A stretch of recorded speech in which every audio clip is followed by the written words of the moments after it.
So hello guys, and welcome back to another video in our channel, another live stream in our channel. And today we are previewing Leeds United versus Chelsea. The lineups are already out, and as the title of the video talks about, it's the December period, and it's officially December.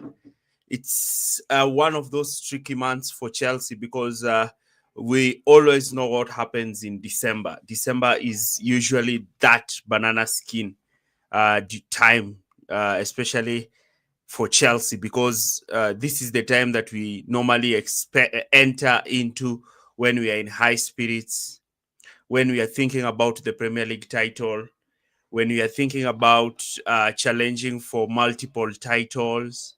Then when December hits, it's like the wheels fall off, and we find ourselves in very, very unfamiliar positions. So it's quite interesting, actually, that Chelsea are arriving in this December period third in the Premier League, uh, after even actually being dipped to be somehow trying to challenge teams like Arsenal for the Premier League title. So this is some of the reasons why December is such an interesting time. I know we've been here during Frank Lampard's season, where we expected Chelsea to actually go toe-to-toe with Manchester City for the Premier League. And we started out quite well. And when December comes, you either get two outcomes. One, it's either you're top of the league by Christmas, or you're writing off the league and you're thinking about top four because of how the fixtures in December come in thick and fast. So I'd really hope that if you're watching, you're able to leave your comment as we look now, because I also want us to talk about the lineup, and I want us to understand why is it that that Chelsea have actually selected the specific lineup versus Leeds. So just brief into Chelsea's fixtures for December, which are quite interesting. So the first fixture is Leeds United. It's a traditional derby. It's a game that Chelsea have not been winning quite often. When you look at it, you realize that Leeds has been one of Chelsea's most strongest rivalry. So Chelsea have experienced one of their strongest rivalry when they tried to face Leeds United. And when you look at it, you realize that Leeds is actually leading in the pack when it comes to those banana skin fixtures, especially during this winter month of December, especially in England. Then the second team is FC Bournemouth, again, which will be an away fixture for Chelsea. Then we have Atlanta, which will be the Champions League fixture. Then you have the game at home with Everton. Lucky enough for Chelsea is that this time they are going to play Everton at home in December. What usually happens to Chelsea is that during December they always go away to Newcastle and away to Everton, and those two games are where Chelsea usually lose their wheels. That is when Chelsea actually drop points. Then after that, we have Cardiff away, then Newcastle away, which is another banana skin fixture. Then we have Aston Villa at home, and then Bournemouth at home. So we have as many as around 6 Premier League matches, which are very, very interesting matches for Chelsea. And Chelsea really need to do something to actually win those matches. So let me just look at the lineup before I introduce Isaac to come in and say something. So let me look at the lineup that Chelsea have. So the lineup: Sanchez in goal, as expected. Trevor Chalobah, Tosin, Benoit, and Kukurea. I know a lot of people have questions on Tosin, but I think in that Burnley game, he came on and did well. Kukurea has been playing a lot of games. He's like Chelsea's new Cesar Azpilicueta. I think Thomas Tuchel even referred to him as Azpilicueta when he signed for Chelsea. Then we have Andre Santos and Enzo Fernandez. That's a good midfield partnership. Then what I'm shocked is I am not seeing Cole Palmer in this team. I'm just seeing João Pedro and Liam Delap starting together with Gittens and Estevao starting in the wide area. So there is probably the idea that Palmer might come from the bench. Why is Palmer coming from the bench again? I think because Palmer has not played for the last 2 months, the manager does not want to just throw him to start a game. He's trying to manage the situation with Cole Palmer. He doesn't want him to just come in immediately. So I think he wants to start the game with high intensity, and he probably doubts if Palmer, who has been out for quite some time, if he'll be able to keep up with that intensity, especially when you look at the fixtures in the Premier League. So I think this game is just to warm him up for the away game at Bournemouth, which I think that he's going to start, because I think that is the game where Fernandes will probably rest so that Reece James can come into that midfield. 30 minutes to play in the second half is good for him. Yeah, 30 minutes to play in the second half, come in when they start legs, introduce himself, probably score a goal, probably get an assist. And on Saturday, when Reece James is back into the squad, do I see Reece James in the squad? No. Yeah, Reece James is in the bench. So on Saturday, when Reece James is back to the squad, then Reece James can start together with Andre Santos, and then Palmer can play ahead, and then Enzo Fernandez can be rested in that game. So I have a guest. I think I will have a discussion with Isaac. Isaac, how are you? I'm fine, Tyrone. How are you? I'm fine, thank you. How are you? How do you see the lineup? Yes. We can see you. We can see you. Yes, I will. I will switch on my camera. Don't worry. But let me Yeah, start. So I was saying I've seen the lineup. yeah, Goalkeeper Robert Sanchez. This guy have improved a lot. The credit to him also in the game against Arsenal. yeah. Now in the defense we have our old man, the old man in the squads, Mr. Tozin. A bit scared based on the last performance he had, but I think with Badiashile at his left and Chaloba at his right, he can be solid. That's good. Enzo Fernandez is our box to box is doing well, and I think he is a good choice. I'm happy also for Estevao and Gittens. I think they are good ones for low blocks, and you did a video on that as well. We have now João Pedro and Liam Delap. So I preferred to see Cole Palmer instead of João Pedro. I don't know, but for me, João Pedro and Liam Delap, they have the similar weakness, and their weakness is that they lose the ball too much. They lose the ball too much. And once they can lose the ball when they are fighting in those area duel, they might expose our midfielder, Enzo Fernandez and Santos. That's why I preferred Cole Palmer, someone who can hold the ball and to distribute to the wingers or to our number 9. So this is my worry. That pair of João Pedro and Liam Delap. But for the rest, I think it's okay. Yeah, I think you've really broken it down quite well.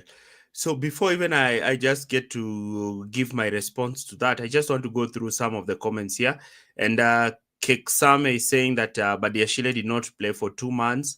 Why does he start? And if we have Hato, the issue with Hato is that I think Maresca does not want to throw him directly. You remember what happened in the Karabakh game, and how he was somehow responsible for both of the goals. So I think he's very young. He's 19 years old, and you don't want to put him in a Premier League match that you know very well that the fans might be so angry if he comes in and probably does something. That's why I think Cucurella might play, and Maresca somehow wants to finish this game in the first half so that in the second half he can probably now bring in, he can rest players, because you do understand that Chelsea played with 10 men, and when you're playing with 10 men, then you have to really conserve the energy of the players. Vincent is talking about Chelsea should have started their first squad, then upon scoring goals, make changes. Maresca is underrating. No, I don't think this is a poor side. Isaac, do you think this is a poor side that can't beat Leeds? I don't think so. I don't think so. Estevao is our weapon. These, I think, 2 or 3 games. Gittens is doing well. And then, I don't know, Vincent should go and watch that video, the plan you made for the low block. He should I think. watch that video and see the importance of Gittens in this game. For me, if Maresca played Garnacho instead ahead of Gittens, I could be disappointed. Because Garnacho is a player who wants the pace. He wants the pace and the ball to be given to him in order to run in those space. But Gittens true. good in 1v1. He can eliminate, because today we are going to face a low block. We need Gittens, we need Estevao. I think Vincent should see that. Again, Vincent, look, we have our captain, Reece James. Reece James is doing very, very, very well, and he impressed everyone, even the pundits. But now, don't forget now that Reece James is also an injury prone. We have to protect him. He has played against Barca. He has played against Arsenal, which was a tough game. So we have to rest him. So don't be, how to say, because of the performance of Reece James, don't you forget the problem he adds every time. No. I think this lineup is good. We need also someone like Badiashile. We need Badiashile also in tough game, but he has first to be playing in these games like Leeds with those teams down on the table, so it can be good also in tough game. We should not always play those Fofana and Chaloba. Actually, for me, even Chaloba could be replaced by Achimpong. But I can understand that for Maresca, he's worried about Tozin. That's why he wants someone strong as Chaloba to support Tozin. So for me, this rotation is good. Yeah. And also, when I look at it, I'm like, I'm also one person who gave up on Tosin. I kept on defending him a lot, but I saw the Burnley game, he played quite well. And when I look at the lineup, even from Leeds United, I see that the Leeds United have decided to go with a back 5. So it's more like they are going to be much more conservative. They are going to sit back.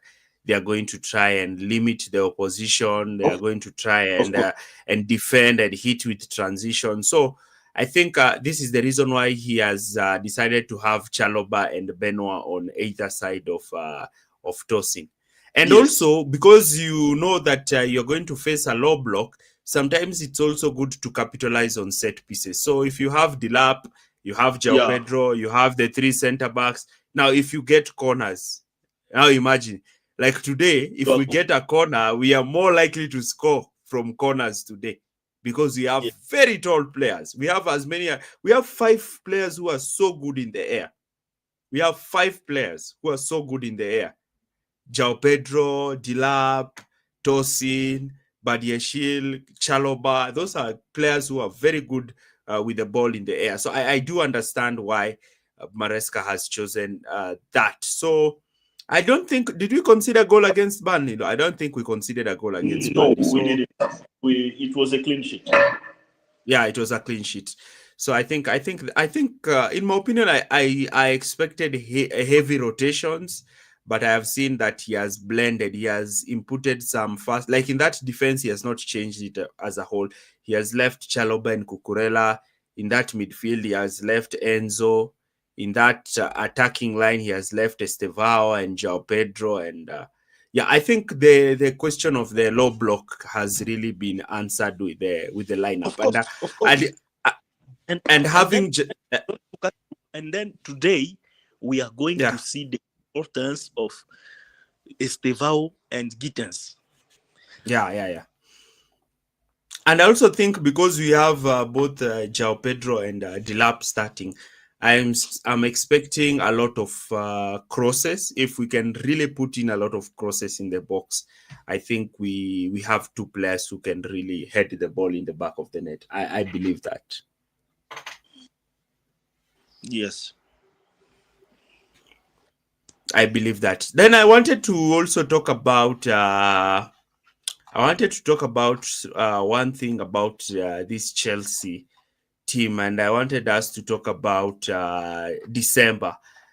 Now, Yeah. December has been that time of the season where we enter December with a lot of optimism. We are talking about how we are going to win the league.